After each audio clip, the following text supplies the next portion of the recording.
حضرت ابو ہریرہ رضی اللہ تعالی عنہ سے روایت ہے کہ رسول اللہ صلی اللہ علیہ وسلم نے فرمایا، جب تم میں سے کوئی ایسے شخص کو دیکھے جو مال اور دولت اور جسمانی بناوٹ یعنی شکل اور صورت میں اس سے بھی بڑا ہوا ہو، اور اس کی وجہ سے اس کے دل میں حرص اور طمع اور شکایت پیدا ہو، تو اس کو چاہیے کہ کسی ایسے بندہ کو دیکھے جو ان چیزوں میں اس سے بھی کمتر ہو،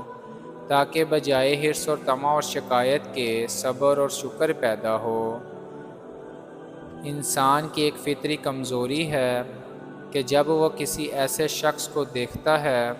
جو مال اور دولت اور دنیاوی چاہت یا شکل اور صورت میں اس سے بھی بہتر حال میں ہو، تو اس میں اس کی طمع اور حرص پیدا ہوتی ہے، اور خیال ہوتا ہے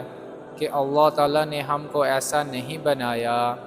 اس حدیث میں اس کا علاج یہ بتلایا گیا ہے کہ وہ شخص اللہ کے ایسے بندوں کو دیکھے اور ان کے حال پر غور کرے جو مال اور دولت، شکل اور صورت اور عزت اور چاہت کے لحاظ سے اس سے بھی کمتر اور پسماندہ ہو۔ انشاءاللہ ایسا کرنے سے اس کی بیماری کا علاج ہو جائے گا۔ اللہ پاک ہمیں اس حدیث پر عمل کرنے کی توفیق عطا فرمائیں، آمین۔